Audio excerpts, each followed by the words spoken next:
वसुदेवसुतं देवं कंसचाणूरमर्दनं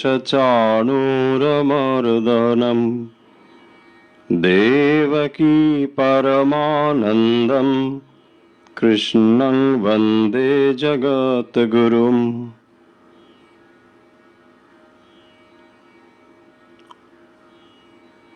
আজকের এই অনুধ্যান পর্বে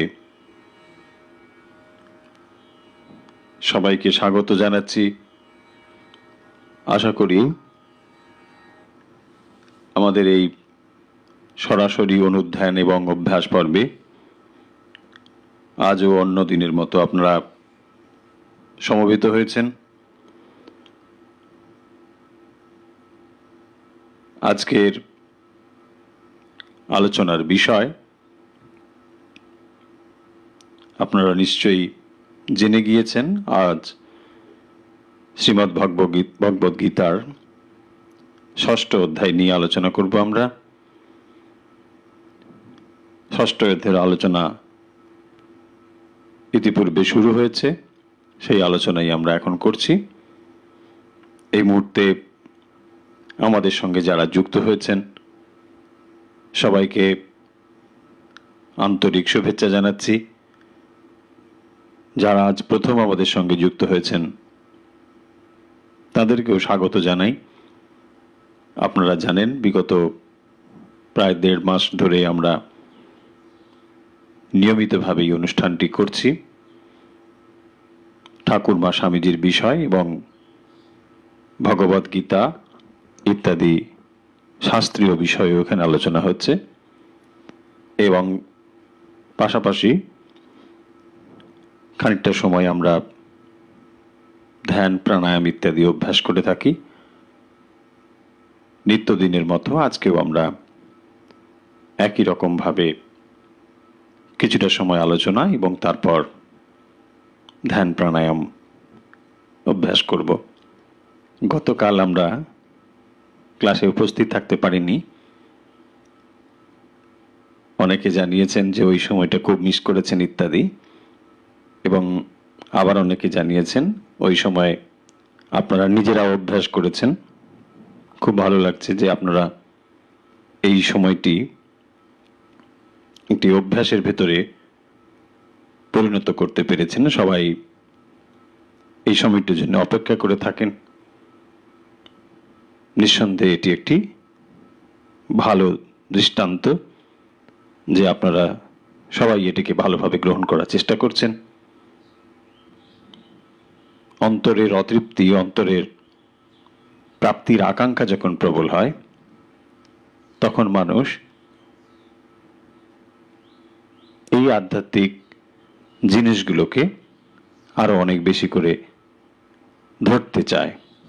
খুব স্বাভাবিক। যেমন আমরা এই জগতের নানা বিষয় থেকে মনকে খানিকটা হলেও সরিয়ে নিয়ে এই আধ্যাত্মিক বিষয়গুলোকে মন দিতে চেষ্টা করছি। আসুন আজকে শুরু করি। আশা করছি আপনারা সবাই ভগবদ গীতা সঙ্গে নিয়ে বসেছেন। খুলে ফেলুন চটপট।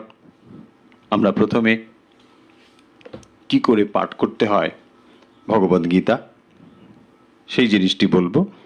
তারপর রোজ যেমন আমরা আলোচনা করি অর্থসহ, ঠিক তেমন আলোচনা করব। আজকে ৬ষ্ঠ অধ্যায়ের ২১ থেকে ৩০ নম্বর শ্লোক পর্যন্ত আমরা পড়ব। তারপর ব্যাখ্যা করব, যেখান থেকে ব্যাখ্যা এর আগের দিন হয়েছে তারপর থেকে। কি করে পড়তে হয় ২১ নম্বর শ্লোক থেকে পড়া শুরু করছি আমরা। ৬ষ্ঠ অধ্যায় ২১ নম্বর শ্লোক থেকে ৩০ নম্বর শ্লোক পর্যন্ত। যদি আপনার হাতে বই থাকে তাহলে একটু লক্ষ্য করুন কিভাবে আমরা পড়ছি।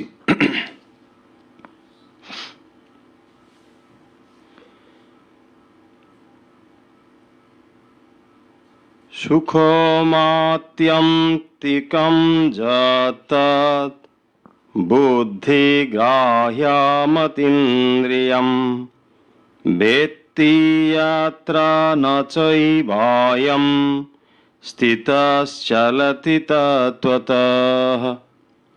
একটু ভেঙে বলছি, দেখে নিন কিভাবে। সুখম আত্যন্তিকম যত্তৎ বুদ্ধিগ্রাহ্যম অতীন্দ্রিয়ম। এইভাবে ভেঙে নিলে অর্থ বুঝতে সুবিধে, পড়তেও সুবিধে। আমি আবার বলি, সুখম আত্যন্তিকম যত্তৎ।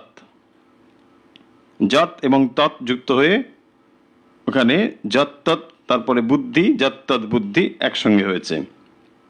যত্তৎ বুদ্ধিগ্রাহ্যম অতীন্দ্রিয়ম একসঙ্গে হয়ে ম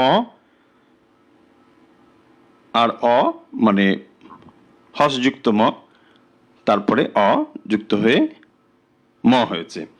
এরকম নিচের লাইন, বেত্তি যত্র ন চ এব অয়ম ন চৈবায়ম ন চ এব অয়ম স্থিতশ্চলতি স্থিতঃ চলতি তত্ত্বতঃ। তাহলে ভেঙে পড়লে কিরকম হবে?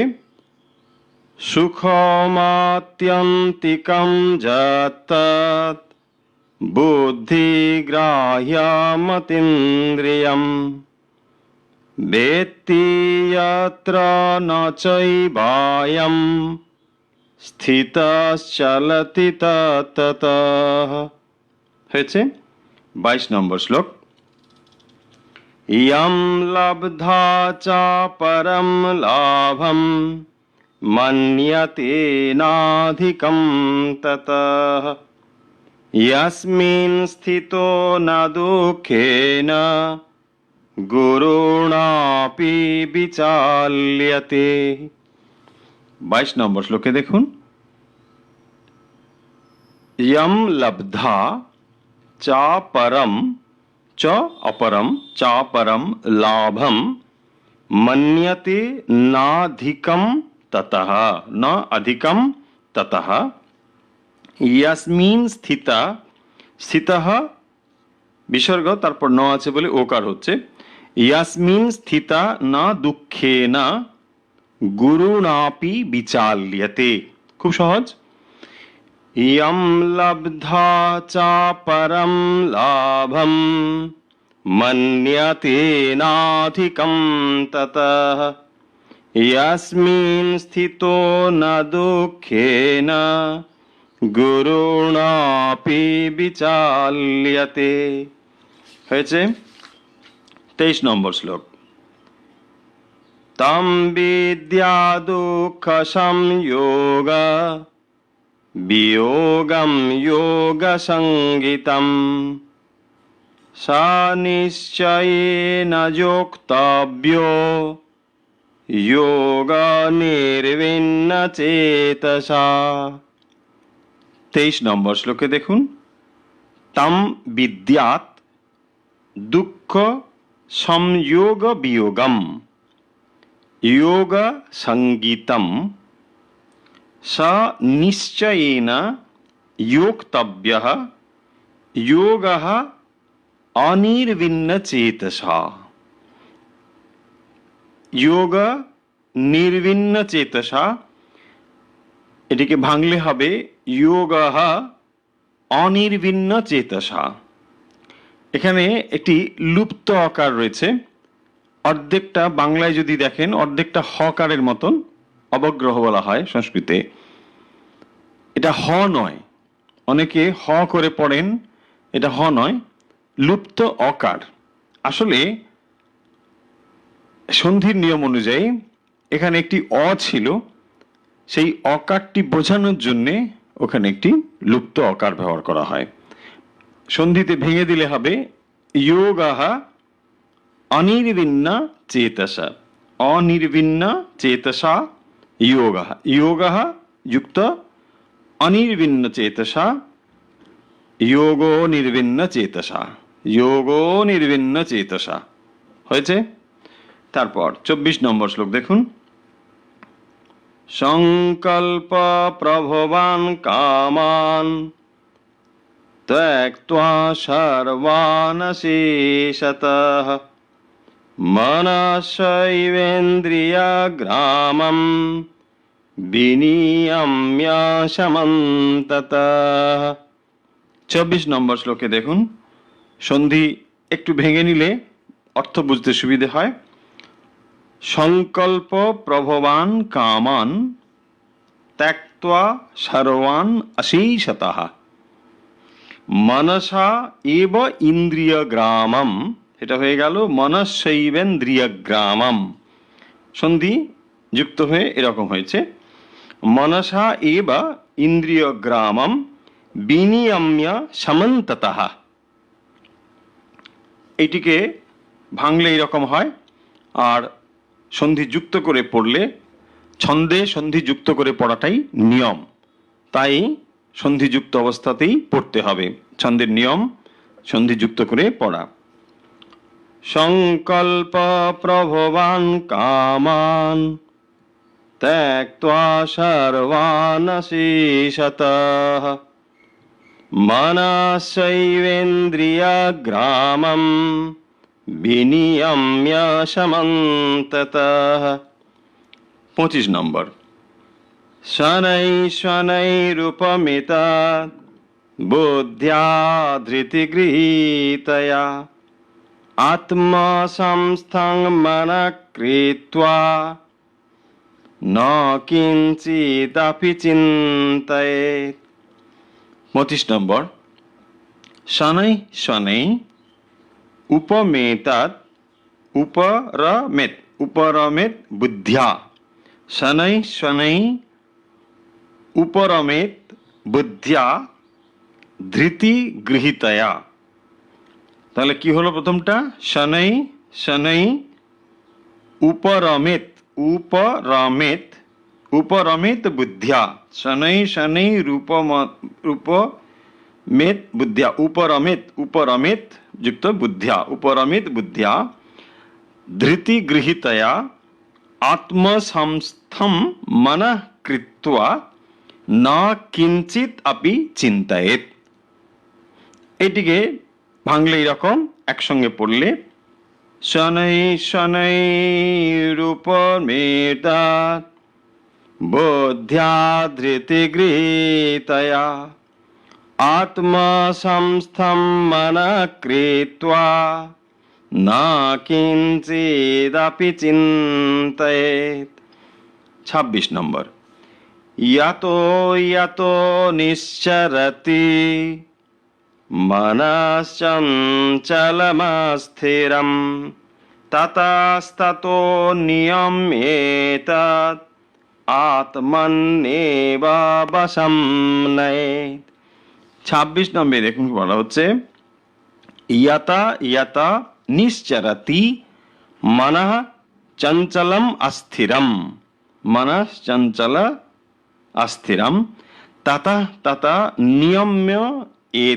নিয়ম্যেতৎ আত্মনি এব বশং নয়েৎ। এটিকে যখন আমরা সন্ধিযুক্ত করে পড়ছি, ইয়াত ইয়াত নিশ্চরতি মনশ্চঞ্চলমস্থিরম ততস্ততো নিয়ম্যেতৎ আত্মন্যেব বশং নয়েৎ। 27 নম্বর দেখুন, প্রশান্ত মনসং येनं योगिना সুখমুত্তমম উপৈতি শান্তরজসম ব্রহ্মভূতমকল্মষম। প্রশান্ত মনসম হি येनं योगिनं সুখম উত্তমম উপৈতি শান্তরজসম ব্রহ্মভূতম অকল্মষম। এইভাবে ভাঙলে এভাবে দাঁড়াবে। এগিয়ে যাই, যুঞ্জন্নেবং সদাত্মানম যোগী বিগত কল্মষঃ সুখেন ব্রহ্ম সংস্পর্শম অত্যন্तं সুখমাশ্নুতে। যুঞ্জন এবং সদা আত্মানম যোগী বিগত কল্মষঃ সুখেন ব্রহ্ম সংস্পর্শম অত্যন্তম সুখম আশ্নুতে। 29 নম্বর, সর্বভূতস্থমাত্মানম সর্বভূতানি চাত্মনি ঈক্ষতে যোগযুক্তাত্মা সর্বত্র সমদর্শনঃ। সর্বভূতম আত্মানম সর্বভূতানি চ আত্মনি ঈক্ষতে যোগযুক্তাত্মা সর্বত্র সমদর্শনঃ। এইভাবে পড়তে হবে। 30 নম্বর পড়ে দিচ্ছি। ইয়ো মাং পশ্যতি সর্বত্র সর্বং চ ময়ি পশ্যতি তস্যাহং ন প্রণশ্যামি স চ মে ন প্রণশ্যতি। সন্ধি ভাঙলে কিরকম দাঁড়াবে? ইয় মাম পশ্যতি সর্বত্র সর্বং চ ময়ি পশ্যতি তস্য অহম ন প্রণশ্যামি স চ মে ন প্রণশ্যতি। এইভাবে ভেঙে ভেঙে পড়লে সহজে আপনারা পড়তে পারবেন। হয়েছে? আমরা এখন অর্থ এবং ব্যাখ্যা যেখান থেকে করছিলাম সেখান থেকে আলোচনা করি। নিশ্চয়ই মনে আছে আমরা ষষ্ঠ অধ্যায়ে কোথায় আলোচনা করছিলাম? আমরা আলোচনা করছিলাম কিভাবে যোগ অভ্যাস করতে হয়। ষষ্ঠ অধ্যায়ের নাম ধ্যানযোগ। আমরা জানি কিভাবে ধ্যান অভ্যাস করতে হয় এই অধ্যায়ে সে কথাগুলি আলোচনা হয়েছে এবং ভগবান এই অধ্যায়ে কিভাবে ধ্যান অভ্যাসের পদ্ধতি তা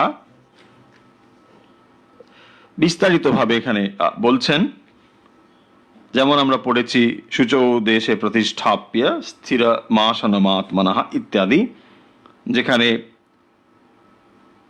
স্থির হয়ে বসতে হয়, আসন স্থির এবং মনকে ভ্রুমধ্যে নাসিকাগ্রে শান্ত করে তারপর ধ্যেয় বস্তুতে মনকে সমাহিত করতে হয়, এ কথা আমরা পড়েছি। এখানে বলছেন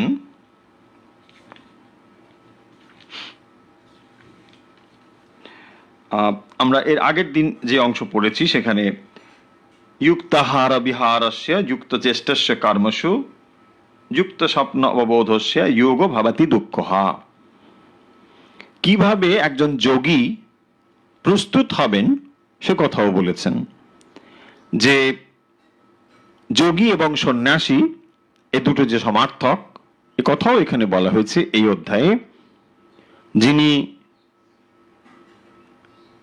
যোগযুক্ত হচ্ছেন, অর্থাৎ যে অষ্টাঙ্গ যোগের কথা রয়েছে সেগুলো যিনি অভ্যাস করে যিনি যোগযুক্ত হচ্ছেন, আর যিনি সমস্ত কর্মফল ঈশ্বরে সমর্পণ করেছেন, যিনি সন্ন্যাস গ্রহণ করেছেন, দুজনেই একই, অর্থাৎ যোগী এবং সন্ন্যাসী এর মধ্যে কোনো তফাৎ নেই। দিয়ে কিভাবে যোগ অভ্যাস করতে হয় সে কথা এখানে বলছেন। কিভাবে যোগ অভ্যাস করতে হয় তার আগে আমরা আলোচনা করেছি একজন যোগী কিভাবে আসন গ্রহণ করবেন ইত্যাদি, তিনি কিভাবে যোগ অভ্যাস করবেন। একজন যোগী হতে গেলে বা একজন সন্ন্যাসী হতে গেলে বা যিনি ভক্ত হবেন তারও কি দরকার? যুক্ত আহার বিহার, অর্থাৎ আহার এবং বিহারে, বিহার মানে লাইফস্টাইল, তার সারাদিনের যেভাবে তিনি জীবনযাপন করেন এগুলোর মধ্যেও তার একটি সংযত ভাব থাকা চাই।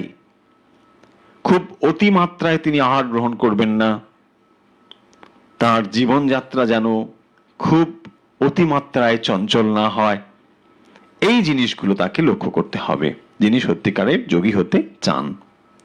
তা না হলে এমন কি হয় যে সারাদিন আমি জীবন যেদিকে খুশি, মন যেদিকে খুশি ধাবিত হলো, আর সন্ধ্যেবেলা এসে ধ্যানমগ্ন হয়ে গেলাম? এটা সম্ভব? কখনোই সম্ভব নয়। সেই জন্য অনেক সময় আমি বলি যে যদি আপনি 10 মিনিট ধ্যান করতে চান, 10 মিনিট ভগবানকে দিতে চান, তার জন্য একটি দিনের, সারা দিনের প্রস্তুতি প্রয়োজন। 10 মিনিট ধ্যান করতে গেলে, 10 মিনিট জপ করতে গেলে সারা দিনের প্রস্তুতি লাগে। ঠিক সেই রকম এখানে এই কথাগুলো আমরা আলোচনা করেছি, জাস্ট একটু ছুঁয়ে যাচ্ছি। তারপরে বলছেন যদা বিনীতম চিত্তম আত্মন্যেবাবতিষ্ঠতে নিষ্পৃহ সর্বকামেব্য যুক্ত ইত্যুচ্যতে তদা। এই কথাগুলো বলে তারপরে বলেছেন যথা দীপ নিবাতস্থ। এই কথা আমরা আলোচনা করেছি। নিবাতস্থ কিরকম? যেখানে বাতাস নেই, বায়ুহীন স্থানে দীপ যেমন করে জ্বলতে থাকে, এইভাবে যোগী আত্মচিন্তায় নিমগ্ন হন। যোগী কিভাবে যোগ অভ্যাস করেন সে কথা এখানে বলছেন।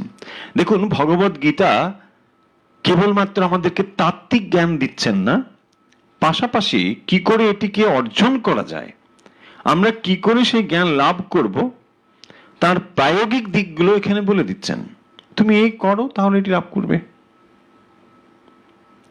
এত স্পষ্ট করে এখানে নির্দেশ দান করছেন, দিয়ে বলছেন যথা দীপ নিবাতস্থ নিঙ্গতে সোপমা স্মৃতাহ যোগিনা যত চিত্তস্য যুঞ্জত যোগমাত্মনঃ यत्र परमते चित्तम निरुद्धम योग सेवया यत्र चैवात्मनात्मानं पश्यन्यात्मनि तुष्यति।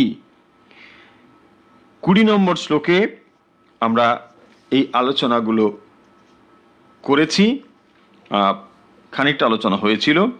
यत्र परमते चित्तम निरुद्धम योग सेवया यत्र चैवात्मनात्मानं पश्यन्नात्मनि तुष्यति। যে অবস্থায় যোগ অভ্যাস দ্বারা নিরুদ্ধ চিত্ত সর্ববৃত্তি শূন্য হয় এবং যে অবস্থায় শুদ্ধ মন দ্বারা আত্মাতেই অর্থাৎ নিজ অন্তরেই চৈতন্য স্বরূপকে উপলব্ধি করে, সচ্চিদানন্দ আত্মাকে পরম সন্তোষ লাভ করে, তাকে যোগ শব্দ বলা হয়েছে। এটা আমরা এর আগের দিন বলেছি। কিরকম হবে তাহলে? যত্র পরমতে চিত্তম নিরুদ্ধম যোগ সেবয়া। চিত্ত কি হবে? নিরুদ্ধ হয়ে যায়। চিত্ত নিরুদ্ধ মানে যোগে বলা হয়েছে যোগা চিত্তবৃত্তি নিরোধः। পতঞ্জলি যোগ সূত্রে এটি বলা হয়েছে। যোগ কাকে বলা হয়? চিত্তবৃত্তির নিরোধ, নিরুদ্ধ হওয়া, অর্থাৎ থেমে গেল। শুধু থেমে গেল নয়, চিত্তবৃত্তি এক আকারে আকারিত হলো, একটি আকারে আকারিত হলো, চিত্তবৃত্তি নিরোধ হয়ে যায়। অর্থাৎ যত সময় পর্যন্ত আমরা এই দৃশ্যমান জগতের সঙ্গে যুক্ত হয়ে আছি, অর্থাৎ যত সময় পর্যন্ত ইন্দ্রিয়গুলো বহির্মুখী হয়ে রয়েছে, তত সময় কি করছি? ইন্দ্রিয় এবং বিষয়ের সঙ্গে সংযোগ হচ্ছে এবং চিত্তে তার একটি প্রকাশ আমরা দেখতে পাচ্ছি। একে বলা হয় বৃত্তি, চিত্তের বৃত্তি। কিরকম? যখন একটি বস্তুকে আমি দেখছি, এটি একটি বস্তু, দর্শনের জন্য আমার ইন্দ্রিয় প্রয়োজন আর এই যন্ত্র দরকার। এই যন্ত্র এবং এই বস্তু দিয়ে এটি প্রকাশ করলো, এটি এই বস্তু। এই ভাবটিকে বলা হয় বৃত্তি। এই জিনিসটি যখন আমার হৃদয়ে একটি, চিত্তে একটি ছাপ তৈরি করলো, তাকে বলা হয় বৃত্তি। এই সমগ্র বৃত্তি যখন চিত্তের উপরে পড়েছে, তখন কি হয়? চিত্ত চঞ্চল হচ্ছে। দৃশ্য বস্তু, শ্রবণ বস্তু, ঘ্রাণের বস্তু, টেস্ট স্বাদ নেবার বস্তু, ত্বক স্পর্শ বস্তু, এই সমস্ত রকম সমস্ত ইন্দ্রিয়ের বিষয়গুলো চারিদিকে ছড়ানো আছে। ফলে সেই বস্তুগুলো কি হচ্ছে? চিত্তে এসে এক একটি ছাপ তৈরি করছে, বৃত্তি তৈরি করছে। এই বৃত্তিগুলো যখন নিরুদ্ধ হয়, তাকেই বলা হয়েছে যোগ। চিত্ত বৃত্তি নিরোধ, সমস্ত বৃত্তিগুলো থেমে যাবে সেখানে। কখন চিত্তবৃত্তিগুলো থেমে যায়? আচ্ছা, আমরা যখন ঘুমিয়ে যাই তখন চিত্তবৃত্তিগুলো থাকে? সব তো চলে যায়, তাই না? দেখুন, প্রত্যেক দিনের আমাদের এই অভিজ্ঞতা রয়েছে। যখন আমরা ঘুমিয়ে পড়ি চিত্তবৃত্তিগুলো সব নিরুদ্ধ হয়ে যায়। নিরুদ্ধ বৃত্তি না হলে কখনো নিদ্রা হতে পারে না। কিন্তু নিদ্রাকে আমরা যোগ বলবো না। কেন বলবো না? নিদ্রা এবং এখানে যে যোগের কথা বলছেন, দুটো বিপরীত মেরুর জিনিস। নিদ্রা হচ্ছে অজ্ঞানবশত, জীব অজ্ঞানযুক্ত যে অবস্থা লাভ করেন, যেখানে বৃত্তিগুলো নিরুদ্ধ হয়, তাকে বলা হয় নিদ্রা। আর যখন জ্ঞানযুক্ত হয়ে বৃত্তি নিরুদ্ধ হয়, তাকেই বলা হয় যোগ। অর্থাৎ যে শারীরবৃত্তীয় ক্রিয়া করছি আমরা, এটি একটি শারীরবৃত্তীয় ক্রিয়া। আপনি যখন ঘুমিয়ে যাচ্ছেন, এটি একটি শরীরের ধর্ম। মানুষ নিদ্রামগ্ন হলো, আবার যখন উত্থিত হলো, জেগে উঠলো, তখন সে যেমনই ছিল তেমনই থাকে। একজন জীব, একজন প্রাণী, একজন মানুষ যখন ঘুমিয়ে যায় এবং তারপরে যখন সে জেগে ওঠে, সে যেমন ছিল তেমনই হয়। কিন্তু যোগের তফাৎ হচ্ছে, যখন কেউ সমাধিমগ্ন হয়, তারপরে তিনি যখন বুদ্ধিত হন, জেগে ওঠেন, তিনি তখন পূর্ণ জ্ঞানী হন। স্বামীজি বলছেন যে একজন মূর্খ, সাধারণ মূর্খ মানুষ, কিছুই বোঝেন না এরকম মানুষ, তিনিও যদি সমাধিমগ্ন হন, অর্থাৎ যোগের চূড়ান্ত যে অবস্থা সমাধি, এইটি যদি তিনি লাভ করেন, তিনি পূর্ণ জ্ঞানী হন। একজন অজ্ঞান ব্যক্তি, তিনিও যদি সমাধিমগ্ন হন, সমাধি লাভ করেন, তিনি পূর্ণ জ্ঞানী হন। তাহলে বুঝতে পারা যাচ্ছে কতটা তফাৎ, এই নিদ্রার সঙ্গে এর তফাৎ কতটা। কিন্তু সাদৃশ্য রয়েছে। সেটি কিরকম সাদৃশ্য? হচ্ছে এখানেও চিত্তবৃত্তিগুলো নিরোধ হয়ে যায়। যখন আমরা ঘুমোচ্ছি তখন সমস্ত বৃত্তিগুলো চলে যাচ্ছে। বৃত্তিগুলো যখন চলে না যায় তখন নিদ্রা আসতে পারে না। সেই জন্য দেখবেন যখন চিত্তে নানা রকম বৃত্তি উঠছে, তখন আপনার ঘুম আসছে না, দেরি হচ্ছে, বালিশে একবার ওদিকে একবার এদিকে করেন। কেন হয় এটি? এর কারণ বৃত্তিগুলো তখনও ঠিক ভাবে একত্রিত হচ্ছে না, এক জায়গায় মিলিত হচ্ছে না, বৃত্তিগুলো তখনও নিরুদ্ধ হচ্ছে না, তাই চঞ্চলতা তখন থাকে। এই যে চঞ্চলতা, বৃত্তিগুলো নিরুদ্ধ হয়ে যাওয়া, অথচ পূর্ণ জ্ঞান থাকবে, মানে তার ভেতরে সচেতনতা থাকবে। যখন একজন ঘুমিয়ে যায়, তার ভেতরে চেতন ভাব শেষ হয়ে যায়। এই চেতন ভাব চলে যায় বলেই এই যে নিরুদ্ধ অবস্থা আর অচেতন অবস্থা তে নিরুদ্ধ হয় বলে তিনি যেমন ছিলেন তেমনই থাকেন। কিন্তু যদি তার চিত্ত নিরুদ্ধ হয় এবং পূর্ণ সচেতনতা থাকে, তখন তিনি একজন পূর্ণ জ্ঞানী হয়ে বুদ্ধিত হন, জেগে ওঠেন। এটিকে বলা হয় যোগ। এবং এ কথা এখানে আলোচনা হয়েছে, আমরা খানিকটা আলোচনা করেছি। 21 নম্বর শ্লোকে বলা হচ্ছে, লক্ষ্য করুন, সুখমাত্যন্তিকম যত্তৎ বুদ্ধি গাহ্যম অতীন্দ্রিয়ম বেত্তি যত্র নচৈবায়ম স্থিতশ্চলতি তত্ততঃ। 21 নম্বর শ্লোকে বলছেন, যে অবস্থায় যোগী ইন্দ্রিয়ের অগোচর, কেবলমাত্র শুদ্ধ মনের গ্রাহ্য, যে নিরতিশয় আনন্দ তাই অনুভব করেন, এবং যে অবস্থায় স্থিত হলে যোগী আত্মস্বরূপ হতে বিচলিত হন না, তাকেই যোগ বলা হয়। তাহলে যোগ কাকে বলা হলো? সুখমাত্যন্তিকম যত্তৎ বুদ্ধি গ্রাহ্যম অতীন্দ্রিয়ম বেত্তি যত্র নচৈবায়ম স্থিত চলতি তত্ততঃ। সুখমাত্যন্তিকম যত্তৎ। তাহলে এই যোগ লাভ করলে কি হয়? কেন আমি যোগযুক্ত হব? কেন নিয়মগুলো বলা হয়েছে, কিভাবে তিনি আসন করবেন, কিভাবে তিনি যুক্তাহার বিহারস্য হবেন, সব বলা হলো। আমরা কেন এগুলো করব? এগুলো করে লাভ কি? সেই জন্য বলছেন সুখম আত্যন্তিকম, আত্যন্তিক সুখ, যে সুখগুলো আমরা ইন্দ্রিয়ের ভেতর দিয়ে পাই, সেই সুখগুলোকে কখনো আত্যন্তিক বলা হয় না। এই হচ্ছে তফাৎ। অর্থাৎ আধ্যাত্মিক সুখ এবং বস্তুগত সুখের মধ্যে এখানেই তফাৎ। যে বস্তুগত সুখগুলো আমরা পাই, কোনো এর ভেতরে যে সুখ নেই সে কথা বলা হচ্ছে না, সুখ পাই, কিন্তু এগুলো আত্যন্তিক নয়। আপনি রসগোল্লা মুখে দিলেন, ভালো লাগলো, কি হলো, রসগোল্লার সঙ্গে জিহ্বার স্পর্শ হলো, একটা সুখানুভূতি হলো, আহ কি ভালো লাগলো, হয়ে গেল, কিন্তু এটা আত্যন্তিক নয়। কেন আত্যন্তিক নয়? দেখুন, যদি আত্যন্তিক হতো, আরেকটু গভীরে যাচ্ছি বিচারে, যদি বস্তুর ভেতর থেকে আনন্দ আমাকে দিতে পারত, ভালো করে মনোযোগ দিয়ে একটু শুনতে হবে, যদি কোনো বস্তু আমাকে আনন্দ দিতে পারত, যে কোনো বস্তু, বস্তুর ভেতরেই যদি আনন্দের সম্ভাবনা থাকে, আনন্দ দেওয়ার উপকরণ থাকে, তাহলে এই বস্তু সময়, স্থান, পরিস্থিতি তিনটে পরিবর্তন হলেও এর সুখ দান করার ক্ষমতার কোনো পরিবর্তন হওয়া উচিত নয়।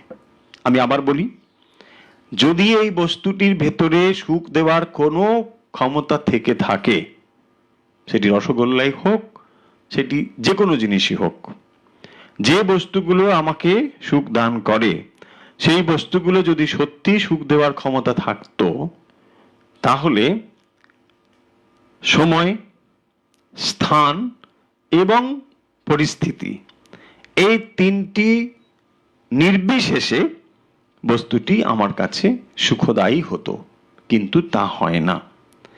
রসগোল্লা আপনি দুটো, চারটে, পাঁচটা, ঠিক আছে, কিন্তু তার বেশি হলে আপনি আর খাবেন না।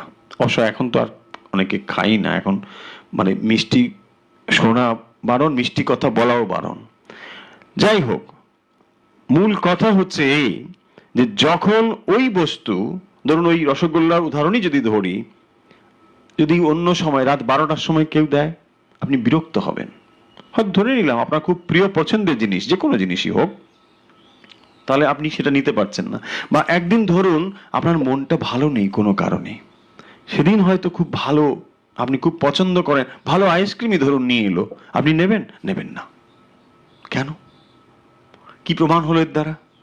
এর দ্বারা প্রমাণ হলো বস্তুর ভেতরে আনন্দ নেই। এটা একেবারে সিদ্ধান্ত। বস্তুর ভেতরে আনন্দ নেই। কোথায় আছে তাহলে? বস্তুর প্রতি আমার দৃষ্টিভঙ্গি আনন্দ তৈরি করেছে। আমি অনেকবার ভেবেছি যে রসগোল্লা বড় মধুর জিনিস, এই ভাবনাই এই বস্তুর প্রতি আমাকে এত বেশি আনন্দদায়ক ভাব ভেতরে দিয়েছে। তাই যখন এই বস্তুটি সঙ্গে আমার সংযোগ হয়, ইন্দ্রিয়ের সংযোগ হয়, তখন তা আমার কাছে সুখদায়ী বলে মনে হয়। আসলে এর বস্তুটির ভেতরে কোনো সুখ দেওয়ার ক্ষমতা নেই। বস্তুর ভেতরে যদি আত্যন্তিক সুখ দেওয়ার ক্ষমতা থাকতো, মানে নির্বিশেষ, অর্থাৎ ইন্দ্রিয়ের ভেতর দিয়ে যেটি আসছে সেটি কিন্তু সময়, স্থান এবং পরিবেশের ভেতর দিয়ে আসছে। কঠিন লাগছে না নিশ্চয় কথাগুলো?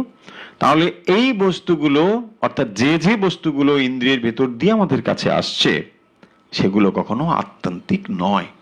তাই ইন্দ্রিয় গ্রাহ্য যে কোনো বস্তু যতই আনন্দদায়ী হোক না কেন, তা কখনো আত্যন্তিক হতে পারে না।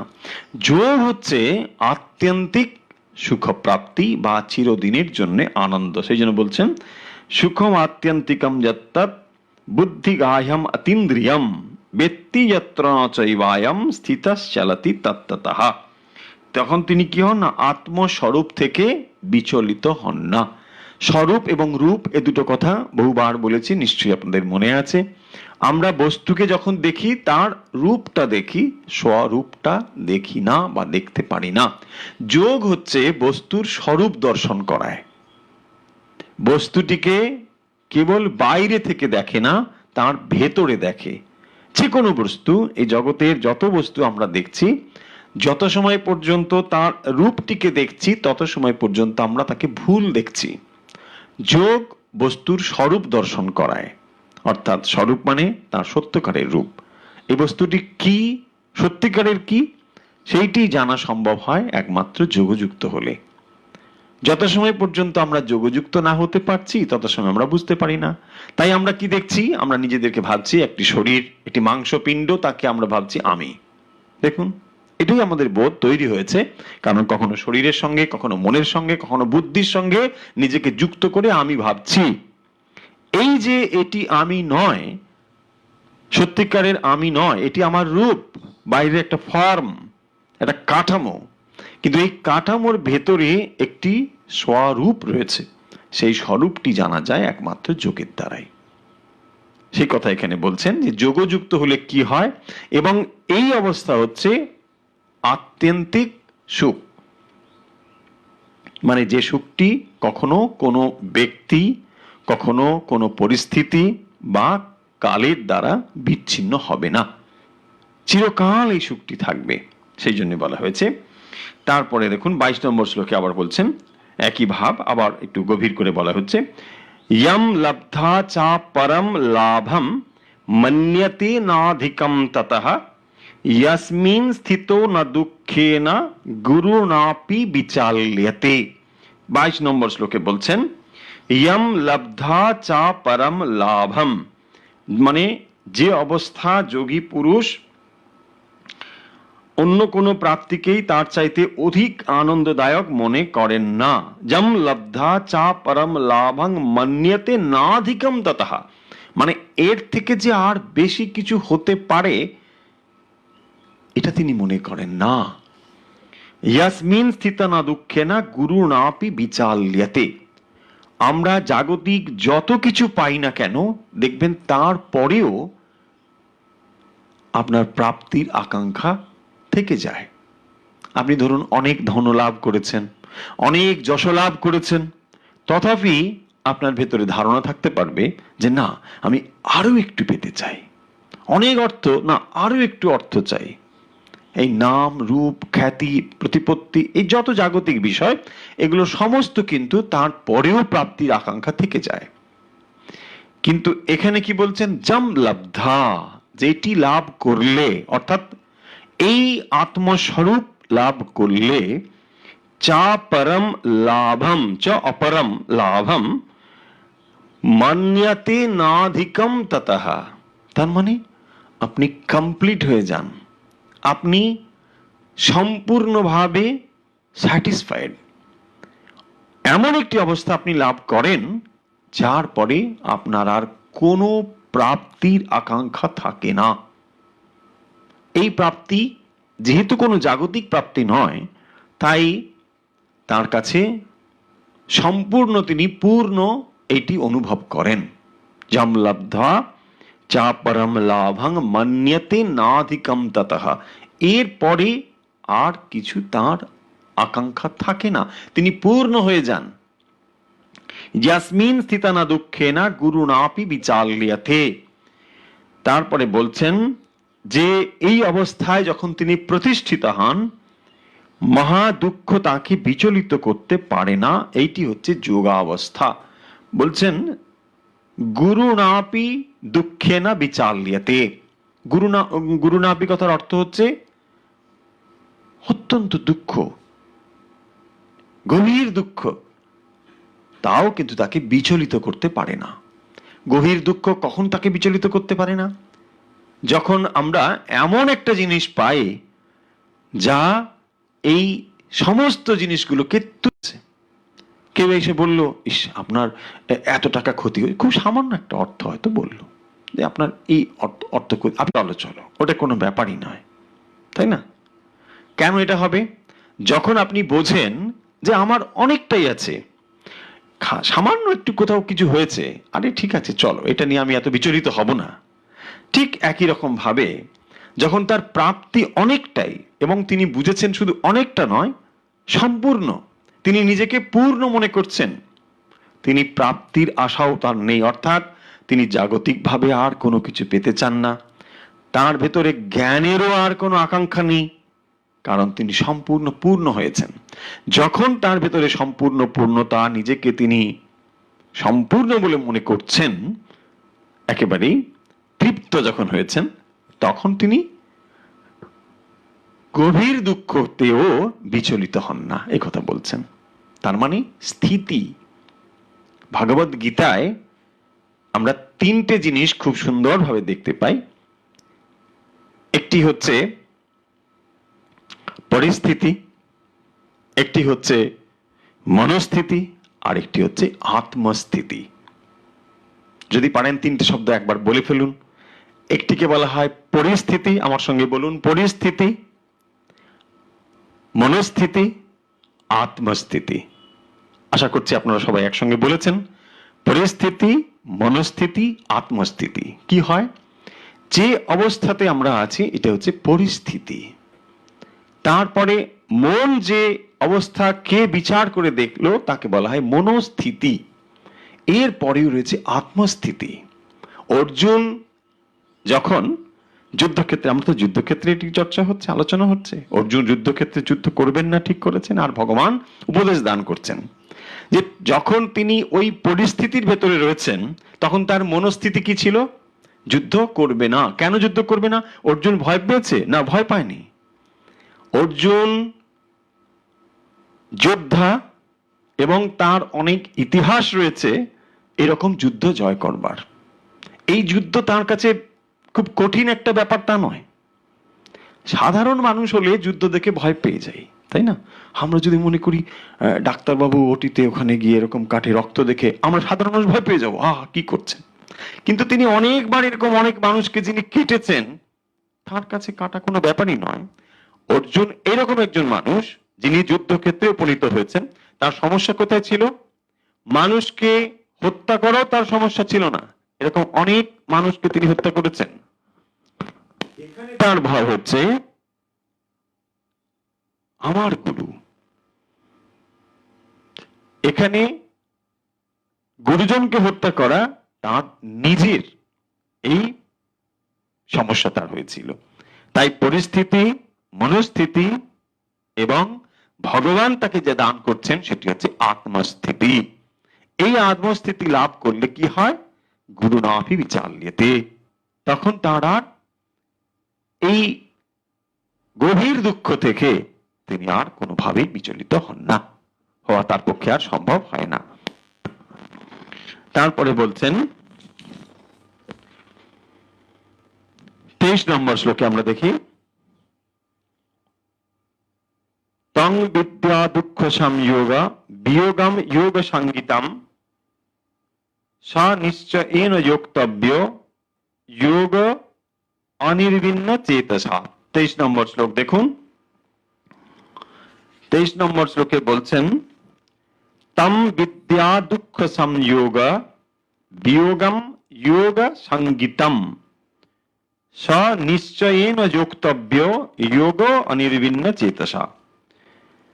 এই রকম অবস্থাতে চিত্তবৃত্তি নিরোধের ফলে দুঃখ সংযোগের সঙ্গে সঙ্গেই বিয়োগ রূপ আত্মার ব্রাহ্মী স্থিতি অবস্থা লাভ হয়, জানবে। তম বিদ্যা দুঃখ সংযোগ বিয়োগম যোগ সংগীতম স নিশ্চয়েন যোক্তব্য যোগ নির্বিন্ন চেতসা। দুঃখ বিয়োগ এবং ব্রহ্মানন্দ স্থিতি এটিও এক প্রকার যোগ, এবং সেখানে কি হয়? নির্বেদ শূন্য চিত্তে বিশেষ চেষ্টা করে যোগ সমাধি অবস্থা অভ্যাস করা দরকার। সেটি বলছেন যে তার কি হয়? সমস্ত দুঃখের অবসান হয় এবং আনন্দের অনুভূতি হয়। শুধু দুঃখ তার চলে যায় তা নয়, আনন্দের অনুভূতি হয়। চিত্তবৃত্তি নিরোধের ফলে দুঃখ সংযোগের সঙ্গে সঙ্গেই বিয়োগরূপ আত্মার ব্রাহ্মী স্থিতি অবস্থা লাভ হয়। তার কি হচ্ছে তাহলে? না, দুঃখ সংযোগের সঙ্গে সঙ্গে বিয়োগরূপ আত্মার ব্রাহ্মী স্থিতি অবস্থা হচ্ছে। ওই দুঃখ বিয়োগ ব্রহ্মানন্দের স্থিতিও এক প্রকারের যোগ। যখন তার ব্রহ্মানন্দের স্থিতি হয়, অর্থাৎ যোগ হলে কি হয়, যোগযুক্ত অবস্থায় কি হয়, সেই কথাটি এখানে বলছেন। 23 নম্বর শ্লোকে মোটামুটি 22 এবং 23-এর ভাবগত দিক একই রকম।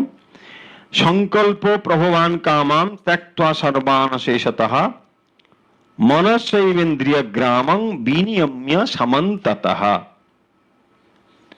আমরা যোগযুক্ত হলে তার কি অবস্থা হয়, কিভাবে তিনি যোগারূঢ় অবস্থা লাভ করেন, তার ব্রাহ্মী স্থিতি কিভাবে হয়, সেই কথাগুলো এখানে আলোচনা হচ্ছে।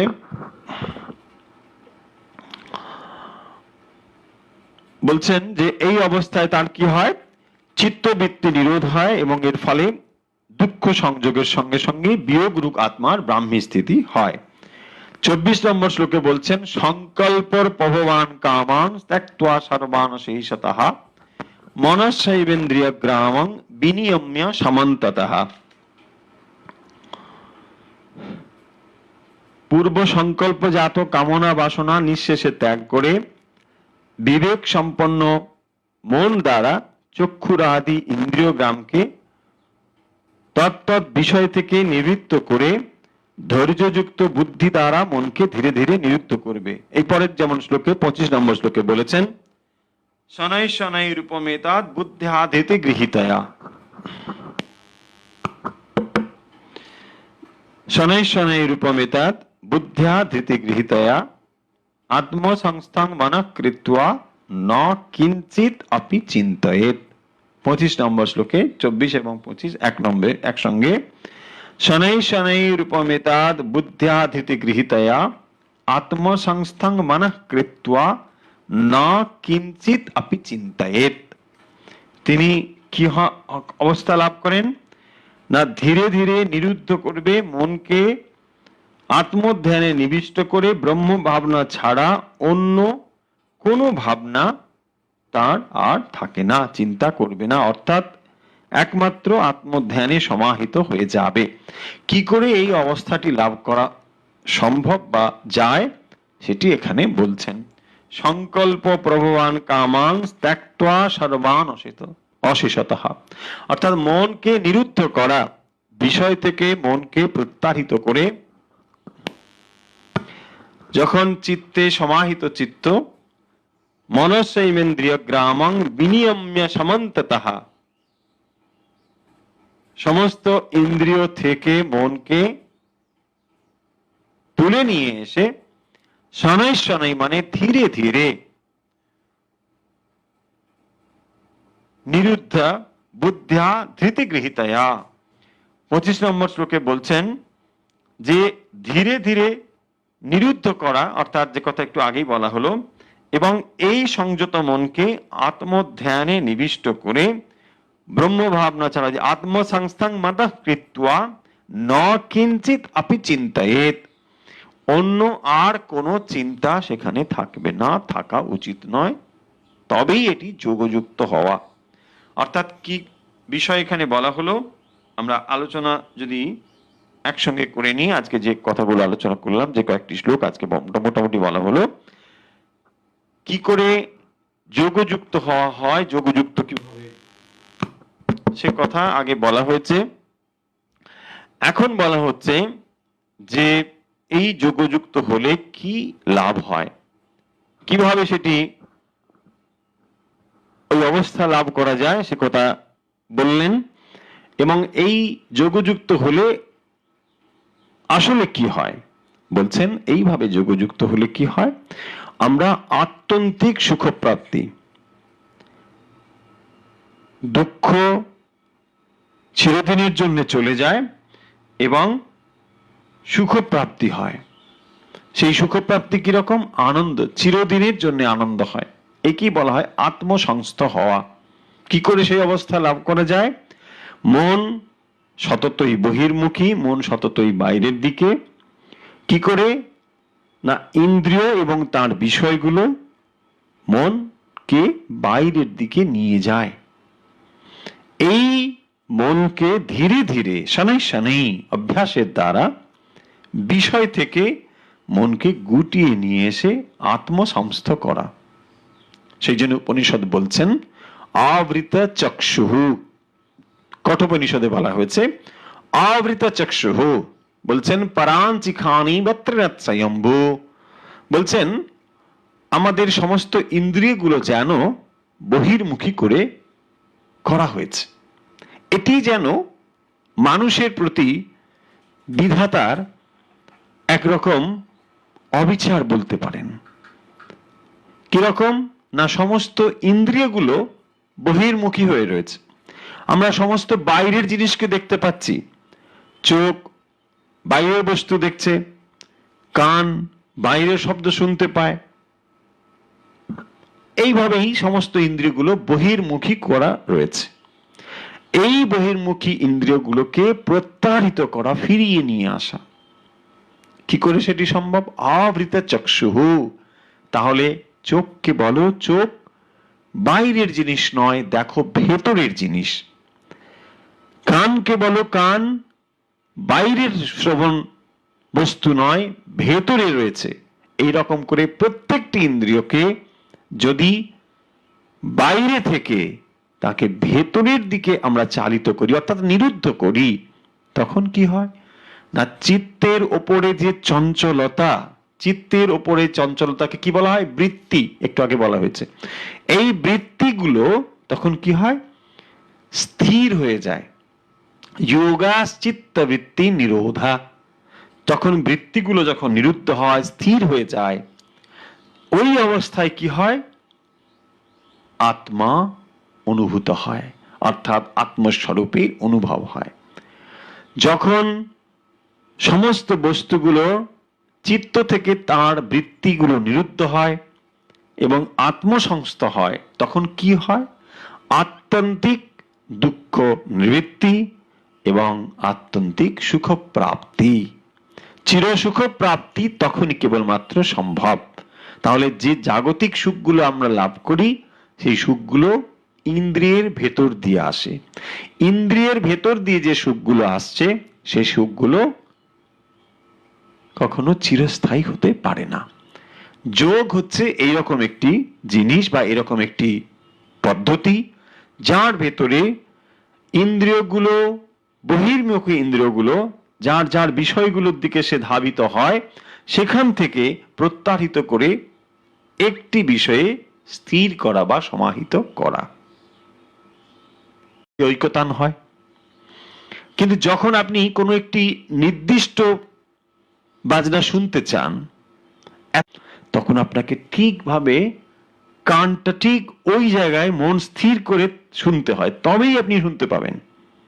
ঠিক একই রকম ভাবে এখানে এত কিছু রয়েছে, কিন্তু তার ভেতরেও আপনি নির্দিষ্ট জায়গাতে সংযুক্ত হতে পারেন। শ্রীরামকৃষ্ণ উপমা দিচ্ছেন, দেখুন কি সুন্দর। বাজারে গেলে দূর থেকে হই হই, নানা কথা, কত কিছু হয়। আমরা বাজারের মধ্যে যখন ঢুকেও যাই, তখনও তো দেখি নানা জায়গায় কত মানুষ কথা বলছে, কত কিছু হচ্ছে, কত দৃশ্য। তবুও আপনি আপনার জিনিসটি ঠিকভাবে কিনে ঠিকভাবে চলে আসতে পারেন। এই মুহূর্তে আপনি যদি সচেতন হন, কত শব্দ এখানে শুনতে পাবেন, অনেক শব্দ আপনি শুনতে পাবেন, কিন্তু আপনি একমাত্র দৃষ্টি দিয়েছেন এই শব্দ এখন, তাই এটি শুনতে পাচ্ছেন। আপনি মন দিয়েছেন কেবল এই দৃষ্টি, এই দৃশ্য, তাই এটি দেখতে পাচ্ছেন। কিন্তু যখন আপনি মনকে এই সচেতনতা থেকে অন্যত্র ছড়িয়ে দেবেন, অন্য কিছু শুনতে পাবেন। ঠিক এটি যেমন সম্ভব, অর্থাৎ আমি বলতে চাই যে পয়েন্টটি, সেটি হচ্ছে যে এত কিছু থাকার সত্ত্বেও এমন নয় যে আপনাকে, তাহলে আমরা মনে হতে পারে তাহলে আমি চোখটাকে যদি অন্ধ করে দিই তাহলে কাজ হয়ে যাবে। না, তা হবে না। যদি ইন্দ্রিয়ই এত আমার বহির্মুখী করে রাখে, তাহলে ইন্দ্রিয়গুলোকেই যদি আমি, এটা অবশ্য ইন্দ্রিয় নয়, ইন্দ্রিয় ভেতরে, এটা যন্ত্র, যদি তাহলে ইন্দ্রিয়গুলোকেই আমরা খারাপ করে দিই তাহলে হয়ে যাবে না। তাহলে ইন্দ্রিয় যখন চলে গেল, তাহলে তো আপনি বাইরের জিনিস দেখার ক্ষমতাই চলে গেল। এমন আপনাকে শিখতে হবে। যোগ হচ্ছে এমন পদ্ধতি যখন বিষয়গুলো নানা রকম ভাবে থাকলেও আপনার মনের ওপরে তার কোনো প্রভাব পড়বে না। এই পদ্ধতি বা এই বিজ্ঞানটির নামই হচ্ছে যোগ। যখন অনেক কিছু থাকতে পারে আপনি তার দ্বারা প্রভাবিত হবেন না। বস্তুগুলোকে সরিয়ে দেওয়ার কোনো প্রয়োজন নেই, বস্তু থাক। আপনি এমন একটি পদ্ধতি শিখে গিয়েছেন যে এই বস্তুগুলো আপনার উপর প্রভাব বিস্তার করতে পারছে না। যেমন অনেক কিছু থাকলেও এখানে অনেক দৃশ্য বস্তু থাকতে পারে, অনেক কিছু থাকতে পারে, কিন্তু আপনি ঠিক আপনার প্রয়োজন যেটুকু সেটুকুই আপনি যেমন নিতে পারেন, এটি হচ্ছে ঠিক সেই রকম। তাহলে আজকের ভগবদ গীতার 6ষ্ঠ অধ্যায়ের আলোচনা আমরা এখানে শেষ করছি। 3টি শব্দ আজকে আমরা শিখেছি, নিশ্চয়ই আপনাদের মনে থাকবে। এই শব্দ ভগবদ গীতার মানে সমগ্র ভগবদ গীতার যদি শিক্ষাকে এই 3টে শব্দ একসঙ্গে যুক্ত করে দিতে পারি তাহলেও হয়ে যাবে। কেবল এই 3টে শব্দ মনে রাখলে আপনার সমগ্র ভগবদ গীতার জ্ঞান এসে হাজির হবে। কি সেই শব্দ আরেকবার বলে নি, কি শব্দ? পরিস্থিতি, মনস্থিতি, আত্মস্থিতি। মনে থাকবে নিশ্চয়ই। আজকে আমরা ভগবদ গীতার চর্চা এখানে শেষ করছি। আসুন আমরা অভ্যাসে যাই খুব তাড়াতাড়ি।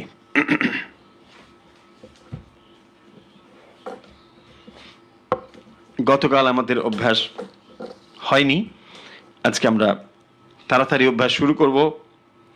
খুব হাতে সময় বেশি নেই, আসুন সবাই তাড়াতাড়ি অভ্যাসের জন্য প্রস্তুত হয়নি।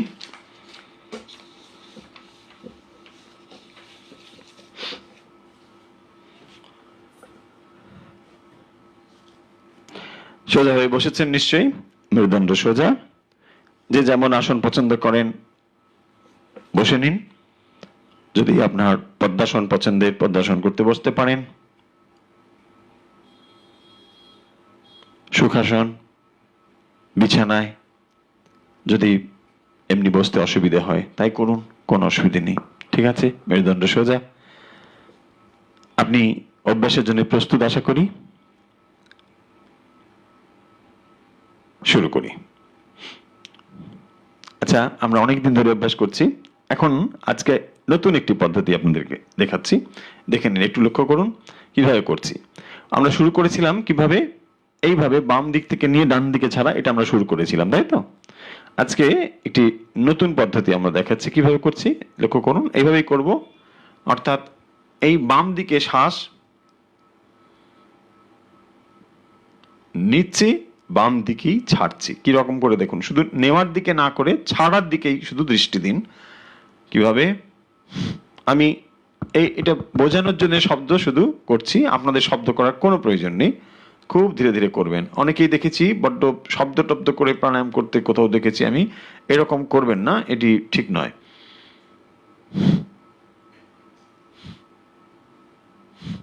খুব ধীরে ধীরে করবেন, বিরাট করে একটা ধাক্কা দেওয়ার কোনো দরকার নেই, শুধু বোঝানোর জন্য এখানে আমি শব্দটুকু করছি।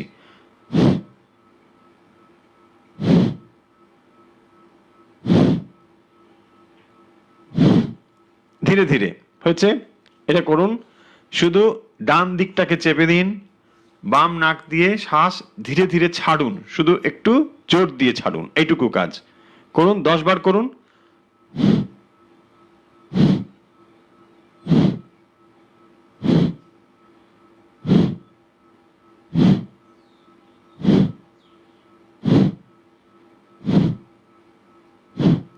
হয়েছে, রিল্যাক্স। চেঞ্জ করুন, এই বাম দিকটা বন্ধ করে ডান দিকে।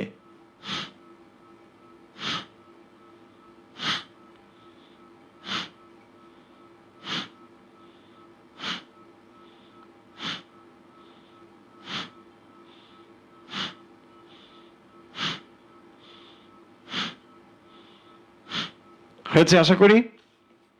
নতুন টেকনিক মনে থাকবে, আজকে অনেকদিন ধরে করছি, শিখে গেছেন আশা করছি। প্রথম বাম দিকে শ্বাস নিয়ে শ্বাস ছাড়া, ছাড়ার দিকে কেবলমাত্র দৃষ্টি দেবো, নেওয়ার দিকে নয়, মনে থাকবে। এইভাবে ধরে এইভাবে, এদিকে 10টা এইদিকে 10টা, হয়ে গেছে। এবারে যা শিখেছি আগে সেইটি, কিভাবে শ্বাস নেবো বাম দিকে, শ্বাস ছাড়ুন ডান দিকে। শুরু করুন, অভ্যাস করতে থাকুন। শ্বাস নিন বাম দিকে, শ্বাস ছাড়ুন ডান দিকে। অনেকদিন ধরে অভ্যাস করছেন, আশা করছি আপনারা অনেকটাই অভ্যস্ত হয়ে গিয়েছেন। করুন এখন। বাম দিকে শ্বাস নিন, ডান দিকে ছেড়ে দিন, ধীরে ধীরে বাম দিকে শ্বাস নিন, ধীরে ধীরে ডান দিকে ছেড়ে দিন। আশা করছি যারা আমাদের সঙ্গে রোজ অভ্যাস করেন আজকেও তারা রয়েছেন এবং অভ্যাস করছেন। ধীরে ধীরে শ্বাস নিন বাম দিকে, ধীরে ধীরে ডান দিকে ছেড়ে দিন।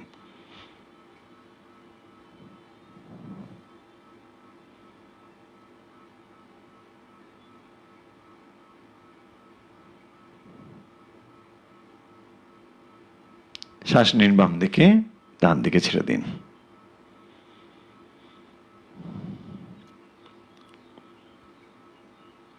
শ্বাস নিন বাম দিকে, ডান দিকে ছেড়ে দিন, ধীরে ধীরে শ্বাস নিন, ধীরে ধীরে ছেড়ে দিন। হচ্ছে রিল্যাক্স। কয়েকবার স্বাভাবিক শ্বাস নিন।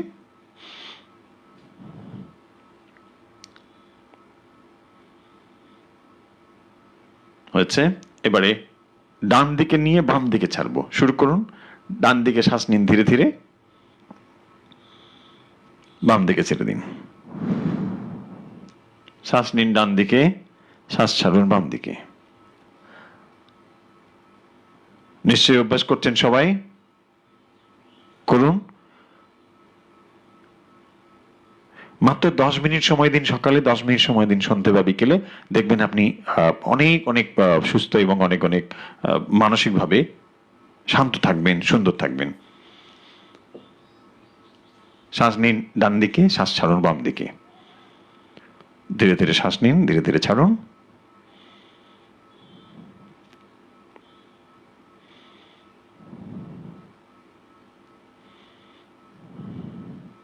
হয়েছে। রিল্যাক্স।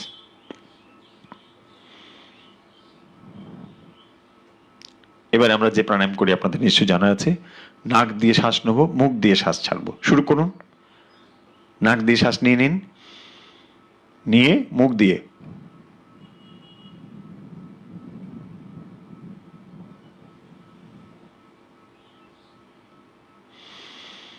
শ্বাস নিন, নাক দিয়ে, মুখ দিয়ে ছেড়ে দিন।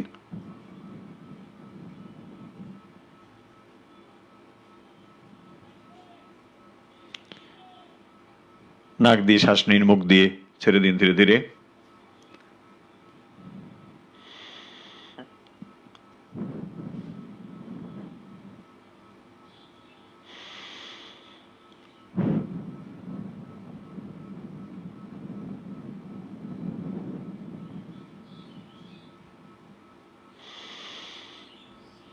শ্বাস নিন, হ্যাঁ, নাক দিয়ে, মুখ দিয়ে ছেড়ে দিন। ধীরে ধীরে শ্বাস নেবেন, একদম তাড়াহুড়ো করবেন না। আর শ্বাস নেওয়ার সময় একটা বিরাট শব্দ এরকম কিচ্ছু হবে না।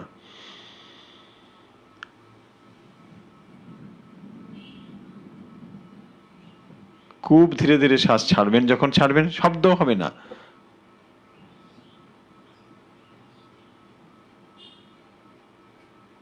রাইট।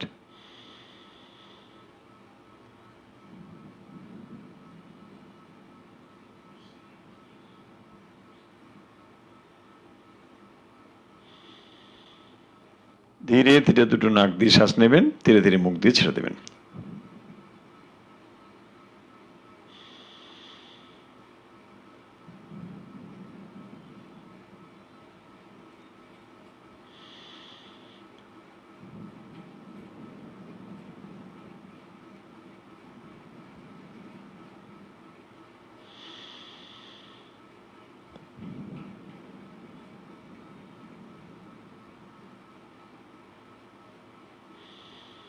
হয়েছে। রিল্যাক্স। স্বাভাবিক শ্বাস নিন কয়েকবার, ধীরে ধীরে শ্বাস নিন, ধীরে ধীরে শ্বাস ছাড়ুন।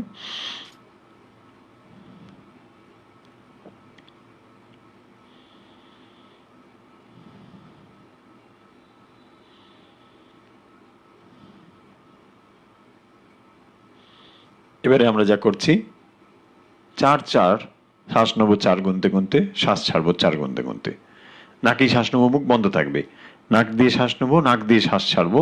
মনে মনে 4 গুনতে গুনতে শ্বাস নেবো, 4 গুনতে গুনতে শ্বাস ছাড়বো। সহজ। শুরু করুন।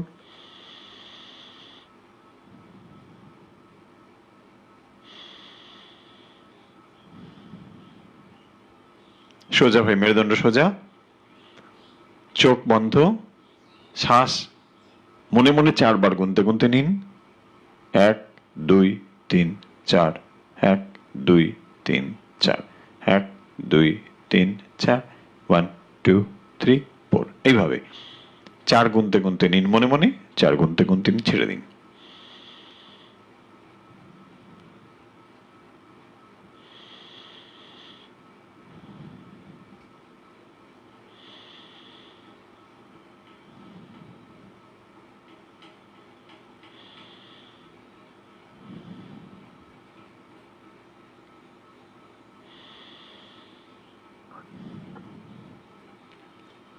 আমরা প্রাণায়াম পর্ব শেষ করে মেডিটেশনে আসব। আজকে আপনাদের অনেকে জানতে চেয়েছিলেন, আমরা একদিন সেই পর্ব করব যে বিশেষ বিশেষ। আজকে অনেকে লিখেছেন যে হাই ব্লাড প্রেশার হলে মানে কিভাবে কি করবেন, প্রাণায়াম কিভাবে করবেন সেটা জানতে চেয়েছেন, বা এর সঙ্গে যুক্ত যারা খুব তাড়াতাড়ি রেগে যান বিভিন্ন কারণে, তাদের জন্যে আসলে রাগে বা হাই ব্লাড প্রেশারের কারণ কিন্তু একই। কারণ হচ্ছে এই যে আমাদের যখন ডান মস্তিষ্ক এবং বাম মস্তিষ্ক দুটো দিক আছে, বা আমাদের যদি নাসিকার দিক থেকে দেখি, একটিকে বলা হয় সূর্য নাড়ি, একটিকে বলা হয় চন্দ্র নাড়ি। যখন সূর্য নাড়ি অধিক পরিমাণে ক্রিয়াশীল তখন বাম মস্তিষ্ক অধিক ক্রিয়াশীল, যখন চন্দ্র নাড়ি অধিক ক্রিয়াশীল তখন ডান মস্তিষ্ক অধিক ক্রিয়াশীল। দুটো ক্রস রয়েছে। ফলে যখন আমরা রেগে যাই, খুব তাড়াতাড়ি রেগে যাচ্ছি এরকম, বা প্রেশার খুব হাই, তখন আসলে যেটি করা দরকার, তখন আমাদের ডান মস্তিষ্ককে বেশি করে অ্যাক্টিভেট করতে হবে। দুটোর ভেতরে সমতা নষ্ট হয়েছে। তাই তার জন্যে ছোট্ট একটি টিপস বা ছোট্ট একটি প্রাণায়াম দেখিয়ে দিচ্ছি আজকে। যারা দেখছেন তারা একটু দেখে নিন কিভাবে করতে হয়। সহজ পদ্ধতি।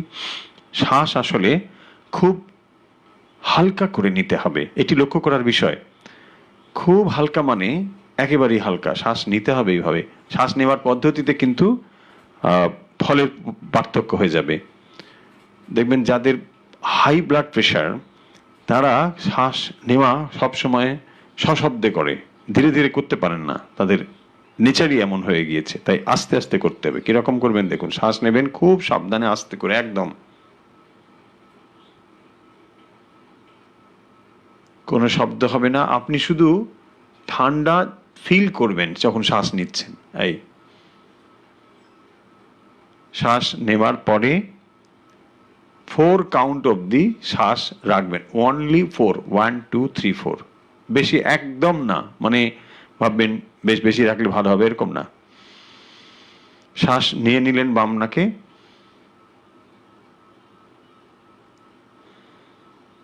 আস্তে করে ডান দিকে ছেড়ে দেবেন। আমি আবার বলে দিই, শ্বাস নেবেন ধীরে ধীরে।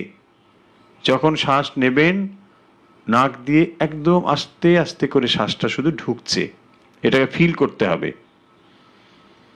এই ফিলিং এর ওপরেই আমাদের অনেক রকম সিক্রেশন হয়, অনেক রকম ব্যাপার আছে ভেতরে, এত ডিটেলস বলছি না। খুব ধীরে ধীরে শ্বাস নেবেন, একদম জোরে নয়। নিয়ে 4 কাউন্ট হলো, আস্তে করে ডান দিকে ছেড়ে দেবেন। এই রকম 10 থেকে 15টা প্রথম করবেন। 3টে সিটিংয়ে করুন।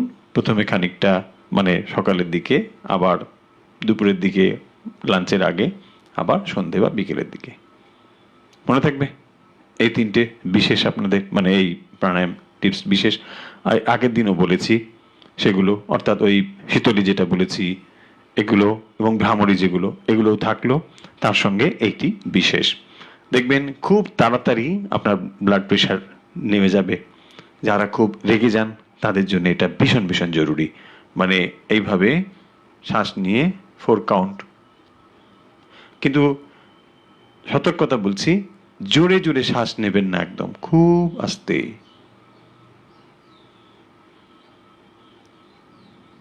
এই হয়েছে। এবারে কিন্তু আর একদম কথা হবে না, মেডিটেশন যেতে হবে, চটপট রেডি হয়ে যান। অনেকবার আপনারা বলেছেন, অনেকে হোয়াটসঅ্যাপে লিখেছেন, তাই আমি আজকে বললাম, কিন্তু একদিন বলবো অন্যান্য রোগের নিয়ে বলবো। কিন্তু এই যেগুলো আমরা বলেছি এগুলো কমন, প্রত্যেকদিন এগুলো কিন্তু করতেই হবে। প্রস্তুত? জ্ঞানমুদ্রা, সোজা। গঙ্গা জল থাকলে একটু গঙ্গা জল নিয়ে নিন, আমরা মেডিটেশনে যাচ্ছি।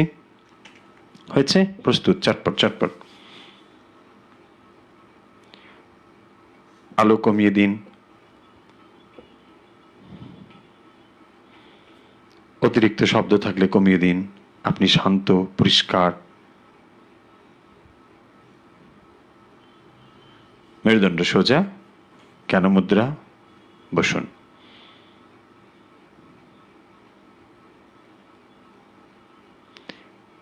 মনে মনে অন্তরে পবিত্রতা সর্বত্র ছড়িয়ে দিন। আপনার অন্তরে পবিত্রতা কল্পনা করুন, আপনার চারিদিকে ধীরে ধীরে ছড়িয়ে দিন আপনার অন্তরের পবিত্রতাকে।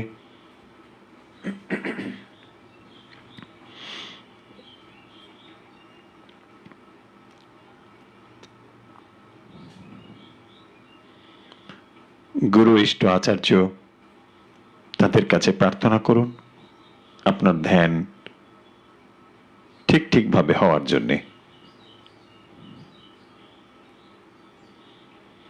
শ্বাস নিন লম্বা করে, লম্বা শ্বাস নিন, আবার নিন, লম্বা শ্বাস নিন,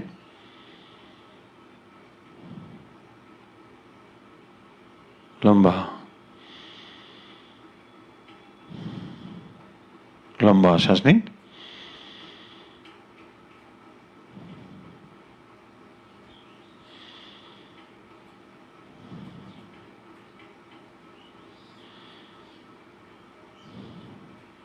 লম্বা শ্বাস নিন,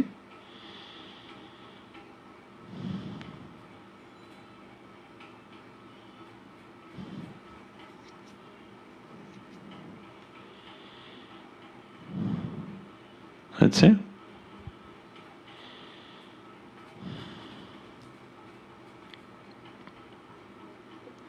ধীরে ধীরে পায়ের পাতা থেকে মাথা পর্যন্ত শরীরকে শিথিল করে দিন। ধীরে ধীরে কল্পনা করুন পায়ের পাতা থেকে মাথা পর্যন্ত আপনার প্রত্যেকটি অঙ্গ শিথিল হয়ে যাচ্ছে। শরীরের প্রত্যেকটি অঙ্গকে শিথিল করে দিন।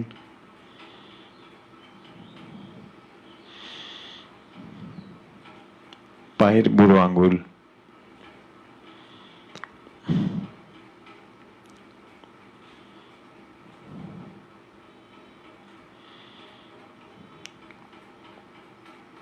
গোড়ালি, হাঁটু,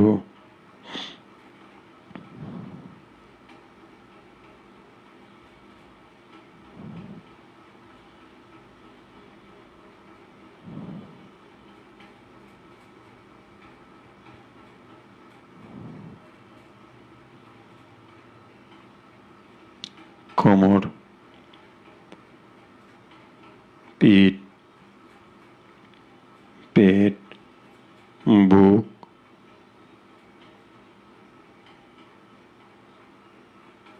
ডান হাত, বাম হাত, মেরুদণ্ড সম্পূর্ণ শিথিল করে দিন। মনে মনে কল্পনা করুন আপনার শরীর সম্পূর্ণ শিথিল।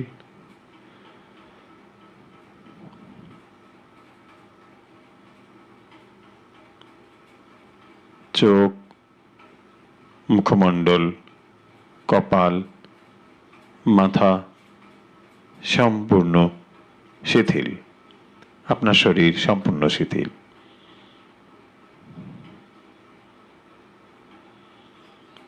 ধীরে ধীরে শ্বাস নিন, ধীরে ধীরে ছাড়ুন।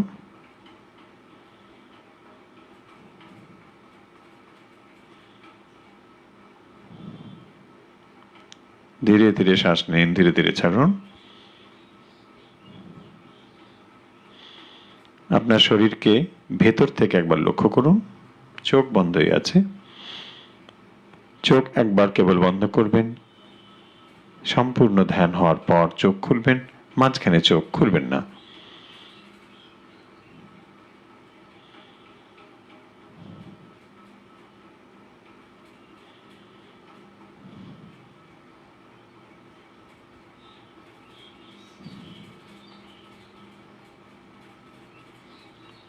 শরীরকে ভেতর থেকে লক্ষ্য করুন।